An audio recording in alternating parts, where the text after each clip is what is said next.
주님께서 여러분과 함께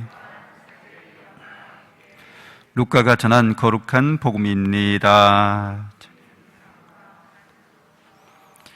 유다 임금 헤로데 시대에 아비야조에 속한 사제로서 지카르야라는 사람이 있었다. 그의 아내는 아론의 자손으로서 이름은 엘리사벳이었다. 이 둘은 하나님 앞에서 의로운 이들로 주님의 모든 계명과 규정에 따라 흠없이 살아가는 사람들이었다. 그런데 그들에게는 아이가 없었다. 엘리사벳이 아이를 못 낳는 여자였기 때문이다. 게다가 둘 다 나이가 많았다. 지카르야가 자기 조 차례가 되어 하나님 앞에서 사제 직무를 수행할 때의 일이다. 사제직의 관례에 따라 제비를 뽑았는데 그가 주님의 성소에 들어가 분향하기로 결정되었다. 그가 분향하는 동안에 밖에서는 온 백성의 무리가 기도하고 있었다. 그때 주님의 천사가 지카르야에게 나타나 분향제단 오른쪽에 섰다. 지카르야는 그 모습을 보고 놀라 두려움에 사로잡혔다. 천사가 그에게 말하였다. 두려워하지 마라, 지카르야야. 너의 청원이 받아들여졌다. 내 아내 엘리사벳이 너에게 아들 낳아 줄 터이니 그 이름을 요한이라 하여라. 너도 기뻐하고 즐거워할 터이지만 많은 이가 그의 출생을 기뻐할 것이다. 그가 주님 앞에서 큰 인물이 될 것이기 때문이다.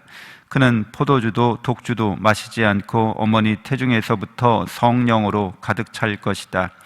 그리고 이스라엘 자손들 가운데서 많은 사람을 그들의 하느님이신 주님께 돌아오게 할 것이다.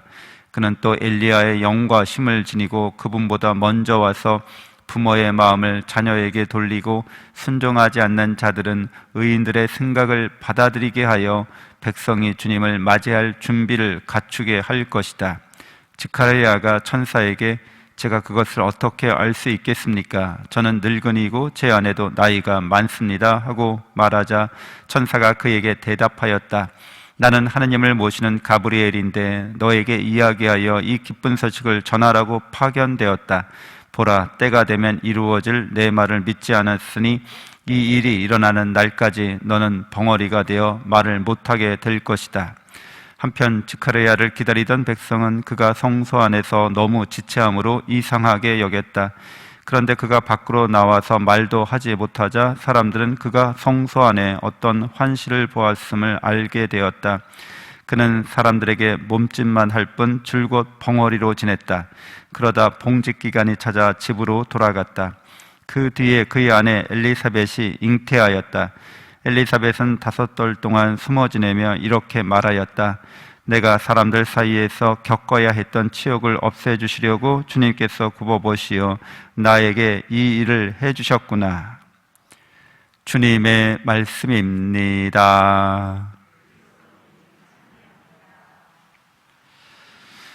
찬미 예수님, 하나님의 복덩이 고맙습니다. 고맙습니다.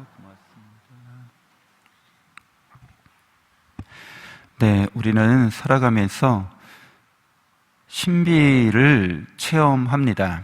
그래서 어렸을 때는 모든 것이 신비롭기 때문에 그것을 알고 싶어서 질문을 많이 합니다.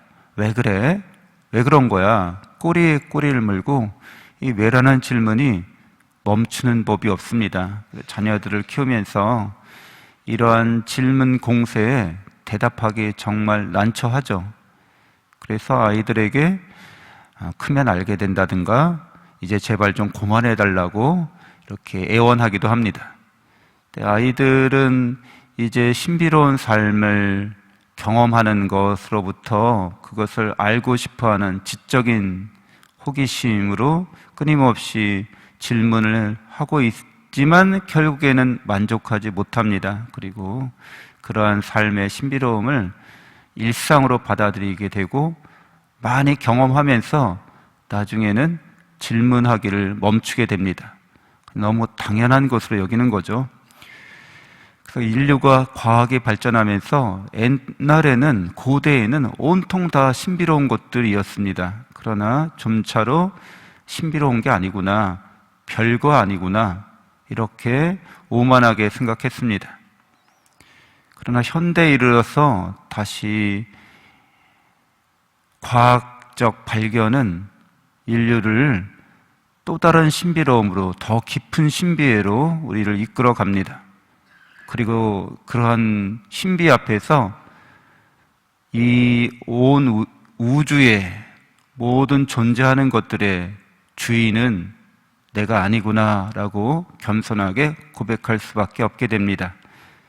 존재를 창조하시니 또 생명을 창조하시느니 우리에게 삶을 허락하시느니 또 우리가 죽음을 겪게 하시는 이는 하느님밖에 없다고 하는 절대 신비 앞에 우리가 서게 됩니다. 그래서 이 신비는 말할 수 없음이라고 합니다. 하느님의 비밀이라고도 합니다. 그런데 이렇게 말할 수 없는 하느님의 비밀 앞에서 우리는 하느님의 사랑을 깨닫고 믿을 수 있도록 파견된 그런 증거자들을 만나게 됩니다. 구원의 역사 가운데서 삼손이라든가 또 오늘 복음에서 우리가 듣게 된 세례자 요한에 관한 이야기입니다. 무엇보다도 우리는 신비의 주님이신 예수 그리스도의 탄생을 눈앞에 기다리고 있습니다. 우리가 예수 그리스도의 구원의 기쁜 소식을 묵상하면 묵상할수록 우리는 궁극적인 신비에 더 가까이 나가게 되고 하느님의 사랑 안에서만 이 모든 신비를 우리가 올바르게 체험하고 또 그 신비 안에서 우리가 영원한 생명과 삶을 누릴 수 있음을 자명하게 또 분명하게 희망을 간직하면서 살아갈 수 있게 됩니다.